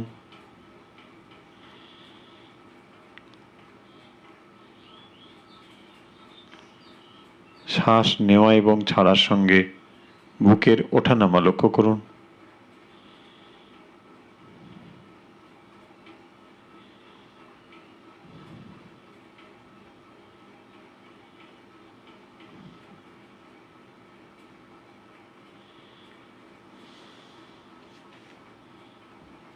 ধীরে ধীরে শ্বাস নিন, ধীরে ধীরে শ্বাস ছাড়ুন। শ্বাস ধীরে ধীরে নিন, ধীরে ধীরে ছাড়ুন।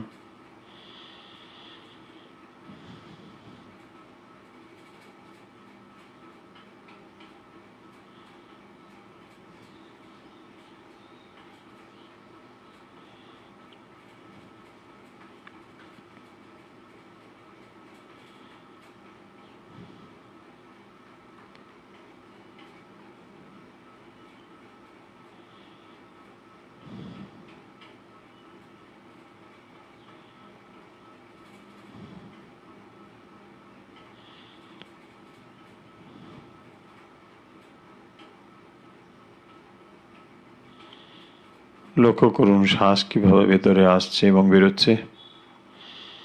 অনুভব করুন শ্বাসকে।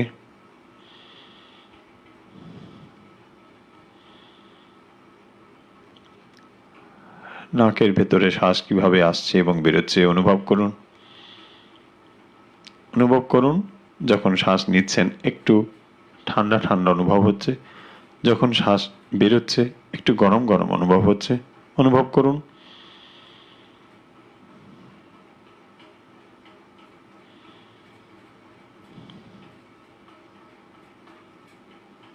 ধীরে ধীরে শ্বাস নিন, ধীরে ধীরে ছাড়ুন।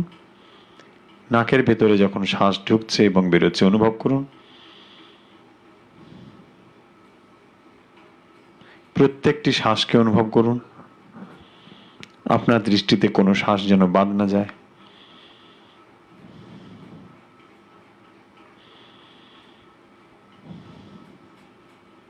লক্ষ্য করুন প্রত্যেকটি শ্বাসকে।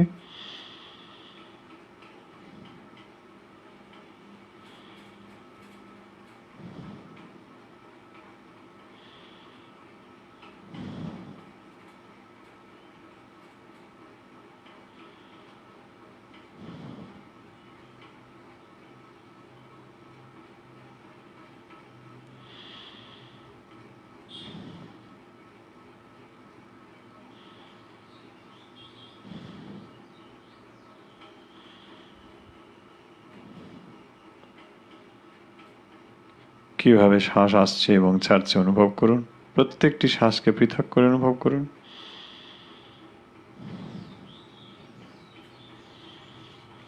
মন দিন শ্বাসের পথে।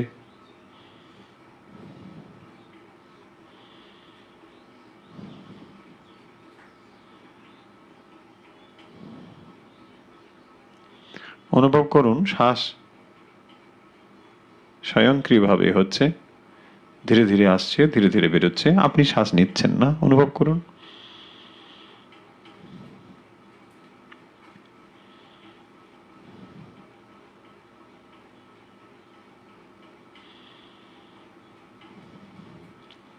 অনুভব করুন শ্বাস আপনি নিচ্ছেন না, স্বয়ংক্রিয়ভাবে শ্বাস আপনার ভেতর প্রবেশ হচ্ছে আবার বেরিয়ে যাচ্ছে। অনুভব করুন।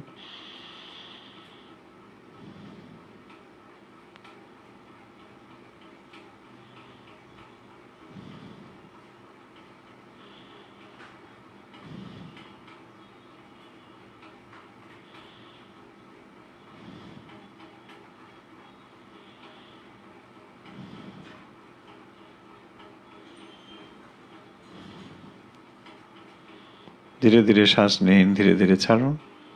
অনুভব করুন শ্বাস আপনার ভেতরে প্রবিষ্ট হচ্ছে আবার বেরিয়ে যাচ্ছে। দেখুন,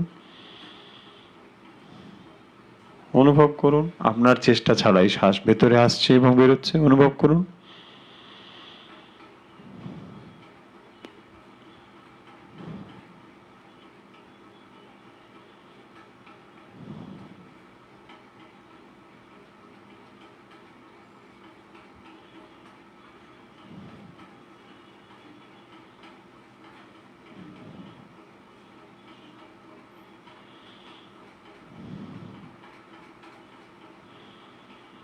প্রাণ আপনার ভেতরে প্রবেশ করছে, আবার বেরিয়ে যাচ্ছে, অনুভব করুন। শ্বাস বেরোচ্ছে, অনুভব করছে, অনুভব করুন কিভাবে শ্বাস ভেতরে ঢুকছে, আবার কিভাবে বেরিয়ে যাচ্ছে, অনুভব করুন। প্রাণ শক্তি ভেতরে প্রবেশ করছে, অনুভব করুন।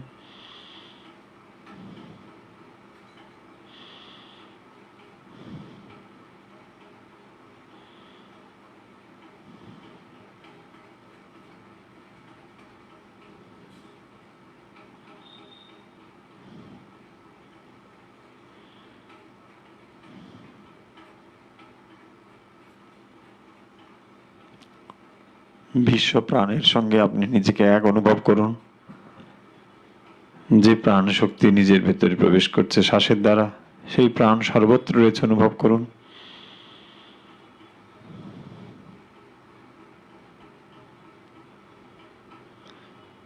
একটি জলাশয়ে যেমন একটি পাত্রকে ডুবিয়ে দিলে জল তার ভেতরে ঢোকে আবার বেরিয়ে যায়, ঠিক এইভাবে শ্বাস আমাদের ভেতরে ঢুকছে এবং বেরোচ্ছে, অনুভব করুন।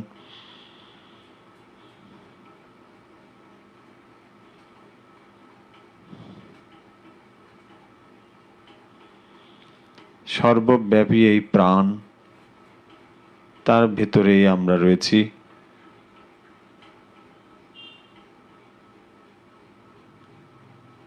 শ্বাসের দ্বারা ভেতরে ঢুকছে এবং বেরিয়ে আসছে, দেখুন, অনুভব করুন শ্বাস কিভাবে ভেতরে যাচ্ছে এবং বেরিয়ে আসছে।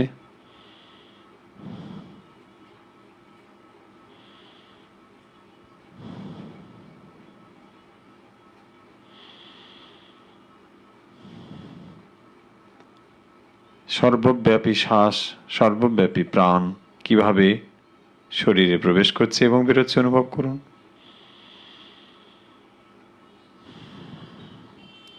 এবারে মন দিন হৃদয়ে।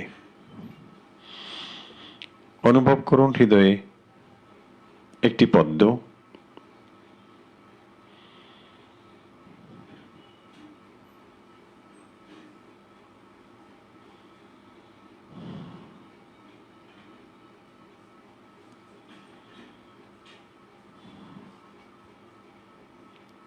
ধীরে ধীরে শ্বাস নিন, শ্বাস আরো ধীরে ধীরে।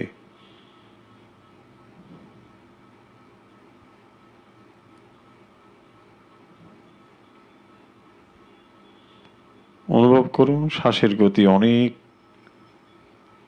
ছোট হয়েছে। শ্বাস এতটাই কম হয়ে গেছে, মনে হচ্ছে যেন নাকের বাইরেই বেরোচ্ছে না।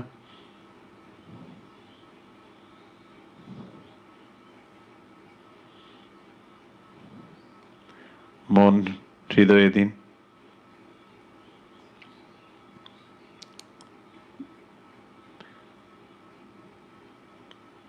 হৃদপদ্মে মন স্থির করুন।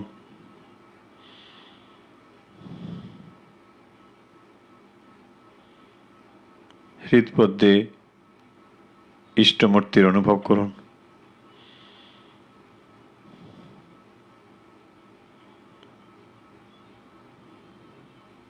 অথবা জ্যোতির অনুভব করুন,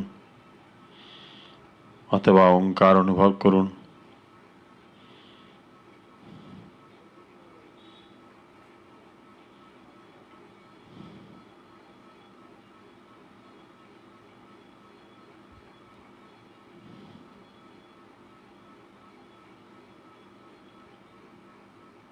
এই ওঙ্কার অথবা ইষ্টমূর্তি অথবা জ্যোতি সর্বব্যাপী, সকল প্রাণের মধ্যেই এই জ্যোতি প্রকাশিত হয়ে আছেন। এই মুহূর্তে যারা ধ্যানমগ্ন হয়েছেন, সমস্ত প্রাণ, দূরে কাছে যারা রয়েছেন, একসঙ্গে সমগ্র প্রাণের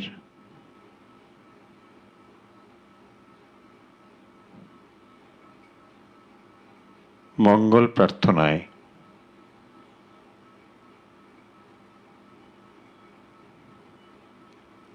যে জ্যোতি, যে ওঙ্কার, যে ইষ্টমূর্তি হৃদয়ে প্রকাশিত, তিনি সর্বপ্রাণী প্রকাশিত আছেন, এই অনুভবে এবং সমগ্র বিশ্বপ্রাণ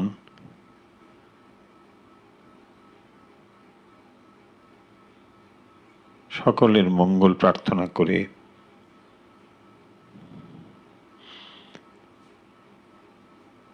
আসতো মা সৎগময় তমসো মা জ্যোতির্গময় মৃত্যুর্মামৃতম গময়। একসঙ্গে মনে মনে এটি উচ্চারণ করুন, জোরে শব্দ করতে হবে না, মনে মনে উচ্চারণ করুন। আসতো মা সৎগময় তমসো মা জ্যোতির্গময় মৃত্যুর্মামৃতম গময়। আসতো মা সৎগময় তমসো মা জ্যোতির্গময় মৃত্যুর্মামৃতম গময়। আসতো মা সৎগময় তমসো মা জ্যোতির্গময় মৃত্যুর্মামৃতম গময়।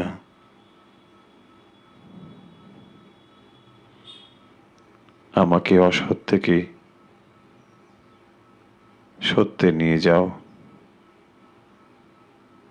আমাকে অন্ধকার থেকে আলোকে নিয়ে যাও, আমাকে মৃত্যু থেকে অমৃতত্বে নিয়ে যাও। সকল বিশ্ববাসীর, সমস্ত বিশ্ব প্রাণের মঙ্গল কামনায় এই মুহূর্তে আমরা এই প্রার্থনা করলাম।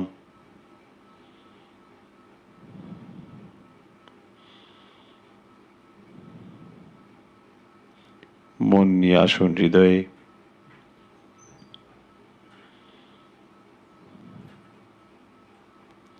জ্যোতির্ময় ইষ্টমূর্তির আবির্ভাব লক্ষ্য করুন।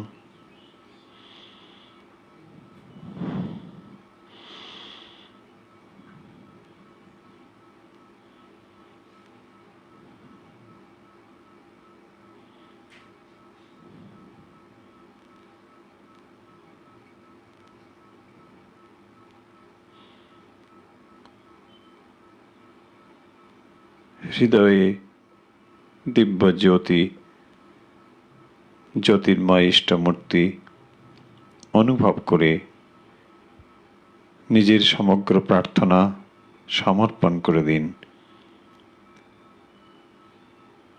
ভালো মন্দ, সুখ দুঃখ, অতীত বর্তমান ভবিষ্যৎ সমস্ত ইষ্টপদে পূর্ণ নিবেদন করে দিন। ও